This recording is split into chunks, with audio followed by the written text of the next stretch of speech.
पद के लिए मेरे नाम की सिफारिश का पत्र दिया है।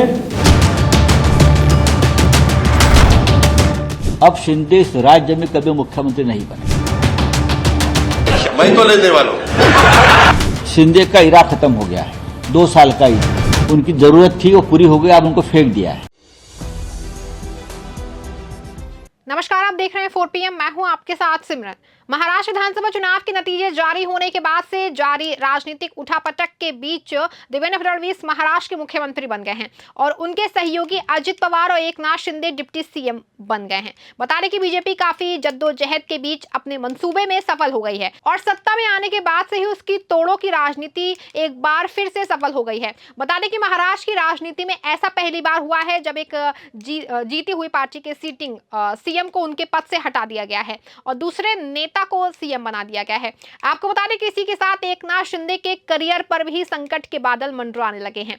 बता दें कि बीजेपी ने अपनी रणनीति के तहत बीजेपी ने पहले शिंदे से सीएम पद छीन लिया। अब धीरे धीरे पार्टी को खत्म करने की योजना बनाई जा रही है। इसके चलते शिंदे हमेशा बीजेपी के रहमो करम पर चलने के लिए मजबूर रहेंगे और फिर कभी दोबारा महाराष्ट्र के सीएम नहीं बन पाएंगे, जिससे कि साफ है कि बीजेपी एक बार फिर अपने मंसूबों में पास हो गई है। बीजेपी को तोड़ो नीति काम कर गई है और एकनाथ शिंदे जीत कर भी हार गए हैं। इस बीच शिवसेना नेता संजय राउत ने एकनाथ शिंदे को लेकर बयान दिया है। बता दें कि संजय राउत ने कहा है कि एकनाथ शिंदे का युग खत्म हो गया है। उनका युग 2 साल का ही था, उनकी जरूरत थी, अब पूरी हो गई है, अब उनको फेंक दिया गया है। अब शिंदे इस राज्य में कभी मुख्यमंत्री नहीं बनेंगे। ये लोग शिंदे की पार्टी भी तोड़ सकते हैं। बता दें कि संजय राउत ने कहा कि ये बीजेपी की हमेशा से स्ट्रैटेजी रही है कि वो जिसके साथ काम करते हैं उसकी पार्टी तोड़ देते हैं। अब देवेंद्र फडणवीस इस राज्य के मुख्यमंत्री होंगे। उनके पास बहुमत है। बहुमत होने के बावजूद ये 15 दिन तक सरकार नहीं बना पा रहे थे। इसका मतलब है कि पार्टी के अंदर या महायुति में कुछ ना कुछ गड़बड़ है और कल से ये गड़बड़ आपको दिखने लगेगी। ये महाराष्ट्र या देश हित के लिए काम नहीं कर रहे हैं, ये अपने स्वार्थ के लिए एक साथ आए हैं और क्या कुछ कहा आप भी सुन लीजिए। बात ऐसी है कि अब शिंदे का इरा खत्म हो गया है। 2 साल का ही था, उनकी जरूरत थी वो पूरी हो गई, अब उनको फेंक दिया है। अब शिंदे इस राज्य में कभी मुख्यमंत्री नहीं बनेंगे। मैं आपको बताना चाहता हूं, ये लोग शिंदे की पार्टी भी तोड़ सकते हैं।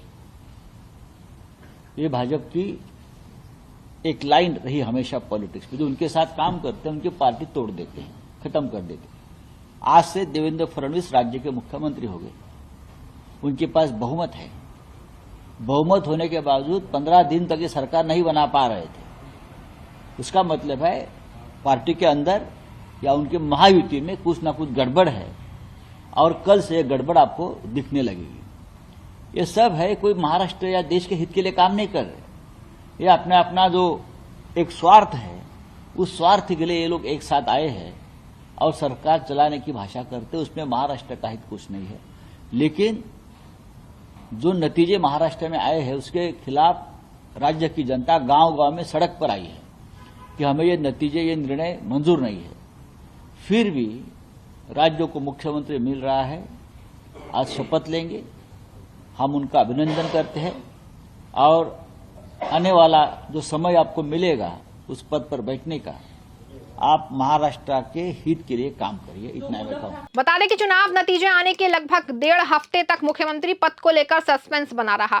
बताया जा रहा था कि एकनाथ शिंदे दोबारा मुख्यमंत्री बनना चाहते थे। हालांकि महायुति की सबसे बड़ी पार्टी होने के नाते बीजेपी अपना मुख्यमंत्री चाहती थी और हुआ भी ऐसा ही। आखिरकार बुधवार को देवेंद्र फडणवीस को मुख्यमंत्री चुन लिया गया।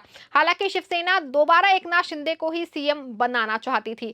शिवसेना का तर्क था कि शिंदे सरकार की नीतियों की वजह से ही चुनाव में महायुति ऐसा प्रदर्शन कर सकी है। वहीं अब एकनाथ शिंदे को डिप्टी सीएम पद का ऑफर दिया गया। बताया जा रहा है कि शिंदे डिप्टी सीएम की पोस्ट के साथ साथ गृह मंत्रालय भी चाह रहे थे, लेकिन गृह मंत्रालय बीजेपी के पास ही रहने की बात कही जा रही है। बताया जा रहा है कि शिंदे ने नाराज होकर साफ कह दिया था कि अगर गृह मंत्रालय नहीं मिलता है तो वो सरकार में शामिल नहीं होंगे। इस पर फडणवीस ने उनसे चर्चा भी की थी और भरोसा दिलाया था कि वो उनकी मांग पर आला कमान से चर्चा करेंगे। बता दें कि महाराष्ट्र के निवर्तमान मुख्यमंत्री एकनाथ शिंदे को उप मुख्यमंत्री पद स्वीकार करने के लिए मनाया जा रहा था और एकनाथ शिंदे शिवसेना प्रमुख भी हैं।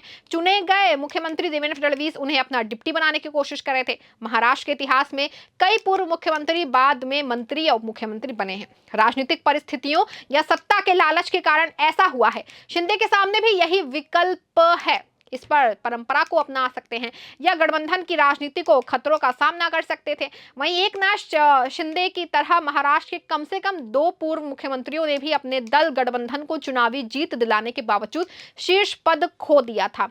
फडणवीस शिंदे के नेतृत्व में उप मुख्यमंत्री के रूप में काम करने के बाद वापसी की है। महाराष्ट्र में पूर्व मुख्यमंत्रियों द्वारा अन्य मंत्रियों में मंत्री पद स्वीकार करने की शुरुआत 1977 के दशक में हुई थी। कांग्रेस के दिग्गज एसबी चौहान, जिन्हें इंदिरा गांधी ने 1975 से लेकर 1977 के दौरान राज्य का मुख्यमंत्री चुना था और इंदिरा गांधी ने परंपरा शुरू की थी। वो दौर और था, तब देश को आजाद हुए ज्यादा समय नहीं हुआ था। देश तमाम परिस्थितियों का सामना कर रहा था और देश को आगे बढ़ाने के लिए एक शिशु की तरह देखभाल और परवरिश की जरूरत थी। लेकिन ये दौर अलग है। इसके बाद भी बीजेपी ने एकनाथ शिंदे को किनारे कर दिया है और देवेंद्र फडणवीस को एक बार फिर से राज्य की सत्ता की कमान सौंप दी है।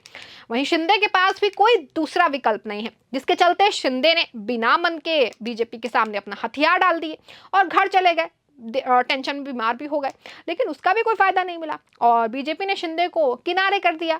बता दें कि वसंत दादा पाटिल द्वारा मुख्यमंत्री पद से हटाए जाने के 1 साल से भी कम समय बाद चौहान मंत्री बनने के लिए तैयार हो गए। उस समय 37 वर्षीय शरद पवार ने कांग्रेस आई गठबंधन को तोड़कर अपनी पहली पीडीएफ सरकार बनाई थी और उन्होंने जनता पार्टी के साथ गठबंधन किया था। दिलचस्प बात यह है कि पवार इससे पहले चौहान सरकार में मंत्री रह चुके थे और चौहान 1980 के दशक में फिर से मुख्यमंत्री बने। आपको बता दें कि 1980 के दशक के मध्य में कांग्रेस के मुख्यमंत्री शिवाजी राव पाटिल निलंगेकर को 2003 में मुख्यमंत्री सुशील कुमार शिंदे के अधीन मंत्री बने। कांग्रेस नेता अशोक चौहान न केवल 2 बार मुख्यमंत्री बने बल्कि मुख्यमंत्री उद्धव ठाकरे के अधीन मंत्री भी रहे। शिवसेना के पूर्व मुख्यमंत्री नारायण राणे कांग्रेस की 3 सरकारों में मंत्री रहे। ये सरकारें दिलासराव देशमुख, शिंदे और अशोक चौहान के नेतृत्व में थी। बता दें कि शिंदे ने महायुति के अपने मुख्यमंत्री पद के बावजूद शीर्ष पद को खो दिया है। 2 पूर्व मुख्यमंत्रियों को भी इसी तरह के हालात का सामना करना पड़ा था। 2009 में सुशील शिंदे के नेतृत्व में कांग्रेस एनसीपी सरकार के सत्ता में बने रहने के बाद उन्हें देशमुख की वापसी के लिए मुख्यमंत्री पद छोड़ना पड़ा। इसी तरह 2019 में फडणवीस के नेतृत्व वाली भाजपा शिवसेना सरकार की सत्ता में बने रहने के बावजूद वो 4 दिनों के लिए शपथ लेने के बाद भी मुख्यमंत्री नहीं रह सके। शिवसेना ने कांग्रेस एनसीपी के साथ मिलकर एमवीए सरकार बनाई। बता दें कि देवेंद्र फडणवीस, एकनाथ शिंदे और अजित पवार बुधवार को प्रेस कॉन्फ्रेंस कर रहे थे। इस दौरान एकनाथ शिंदे ने पूछा गया कि क्या वो भी शपथ लेंगे और उन्होंने कहा कि सब्र रखिए, सब मालूम पड़ जाएगा। इस दौरान अजित पवार ने कहा कि मैं तो शपथ लेने वाला हूं। उनके इतना बोलते ही सब हंसने लगे। इसके बाद शिंदे ने डिप्टी की टिप्पणी की और उन्होंने कहा कि अजित दादा को सुबह भी शपथ लेने का अनुभव है और शाम को भी। एकनाथ शिंदे साल 2019 के उस समय की बात कर रहे थे जब अजित पवार ने देवेंद्र फडणवीस के साथ राजभवन में सुबह सुबह शपथ ली थी। लेकिन फडणवीस पवार सरकार केवल 3 दिन ही चली क्योंकि पवार एनसीपी के पर्याप्त विधायकों का समर्थन पाने में विफल रहे। उस समय एनसीपी के अध्यक्ष शरद पवार थे। हालांकि अजित उसके बाद उद्धव ठाकरे के नेतृत्व वाली शिवसेना कांग्रेस एनसीपी सरकार में उप मुख्यमंत्री बने। शिंदे की बगावत के कारण ठाकरे सरकार गिरने के बाद अजित पवार एक बार फिर सबको चौंकाते हुए शिंदे के नेतृत्व वाली सरकार में उप मुख्यमंत्री बने। साल 2014 से पहले कांग्रेस एनसीपी गठबंधन की 15 साल तक चली सरकार के दौरान अजित पवार 2 बार उप मुख्यमंत्री रहे थे। हालांकि मुख्यमंत्री का पद हमेशा उनसे दूर रहा है। बता दें कि 2024 के चुनाव की बात करें तो महाराष्ट्र में 20 नवंबर को हुए चुनावों में बीजेपी ने राज्य की 288 विधानसभा सीटों में से 132 सीटों पर जीत हासिल की थी, जो राज्य में उसका अब तक का सर्वश्रेष्ठ प्रदर्शन है। वहीं महायुति गठबंधन के पास 230 सीटों के साथ बहुमत है। वहीं अब देखना होगा कि एकनाथ शिंदे आने वाले समय में क्या फैसला लेते हैं या फिर बीजेपी के रहमो करम पर ही आगे भी चलते रहते हैं। ये तो आने वाले वक्त में पता चल जाएगा। इस खबर फिलहाल बस इतना ही। ऐसी तमाम राजनीतिक खबरों के लिए बने रहें और देखते रहें 4 PM। धन्यवाद।